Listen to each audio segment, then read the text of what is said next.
M. Haïti, finalement, le Mali ne fait plus partie. C'est vrai que sur ces plateaux, on l'a dit, malgré le fait que la CEDEAO montrait son intention, entre autres, de vouloir renégocier un possible retour de ces États au sein de l'organisation.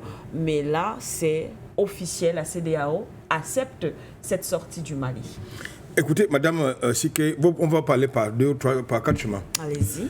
Lorsque je suis Monsieur Touré, j'ai eu droit à la thèse, non pas un nom à l'antithèse. Expliquez-nous. Non, j'y arrive. Oui. Lorsque vous tenez... c'est basique, hein?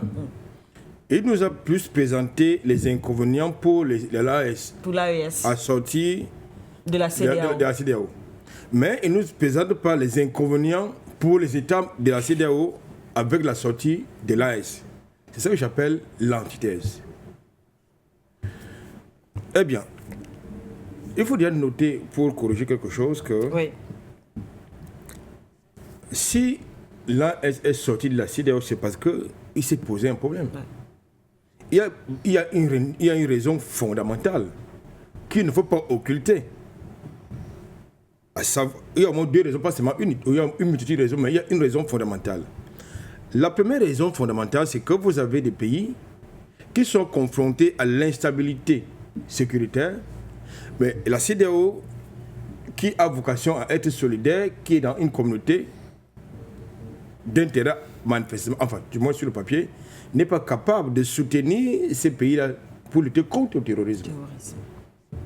Bien au contraire, il y a, j'ai envie de dire, des palliatifs qui sont mis en place, qui sont élaborés, notamment le G5 Sahel, qui a été infiltré par Paris et consorts et qui n'a pas apporté résultats escomptés sur le terrain. Mais aujourd'hui, quelle est la situation sécuritaire de ces États-là après le retrait de toutes ces racailles-là des étrangers? Je pense que contrairement à ce que nous renvoient les médias mainstream avec leurs experts de plateau, la situation sécuritaire, par exemple au Mali, est stabilisée. La situation sécuritaire du côté du Burkina Faso est maîtrisée. La situation sécuritaire du côté du Niger est sous contrôle, en dépit des exécutions sporadiques des terroristes, qui, comme vous le savez, ne se trouvent pas que du côté de l'AES, mais qui viennent également de faire mouche du côté de Bénin. Donc, il faut donc éviter souvent de faire, comme tout à l'heure Liam le disait, d'agiter l'épouvantail de l'instabilité, de l'insécurité. Ça, c'est le factuel.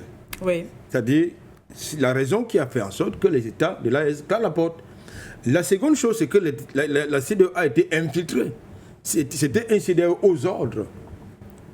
C'est une CEDEAO aux ordres, alors qu'elle n'a pas été créée pour être une communauté, une institution aux ordres de Paris et des autres. C'était une institution qui a été créée pour résoudre justement les problèmes économiques de la communauté ouest-africaine. Lorsque M. Touré nous présente les états de service, des projets, soit réels ou imaginaires, de la CEDEAO dans ce pays, je me dis, mais pourquoi est-ce que ces pays ne décollent pas avec autant de structures économiques, avec autant de projets?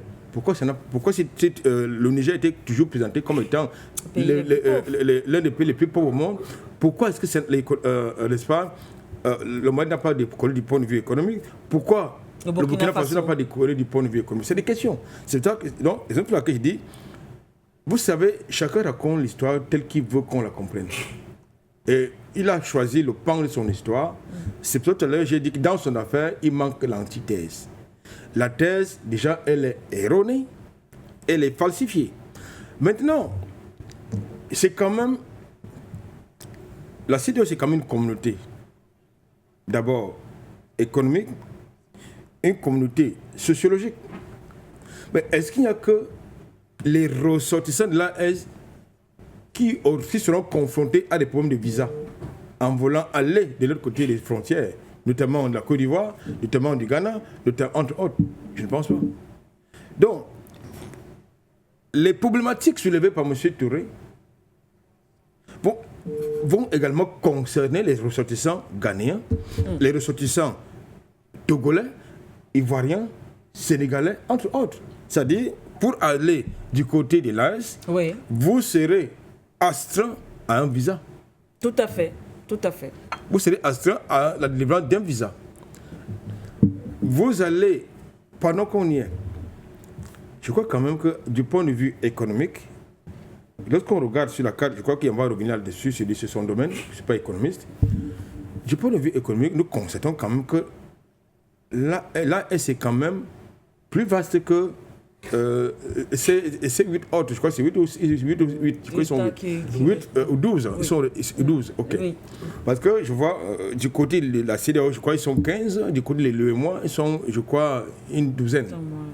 Parce que vous avez l'UEMOA, Ils sont 8. ils sont 8. Plus les 7 autres, ça fait 15 pays au total. Voilà. Et dans les 3 parties, il reste 12. Bon, alors, pour le moment, là, elles restent encore dans l'UEMOA. Oui, oui. Pour des raisons Oui. de monnaie, pour des raisons bien évidemment, pour des raisons monétaires, mais sort De la de CEDEAO. de la communauté CEDEAO Oui. pour des raisons que j'ai évoquées tantôt.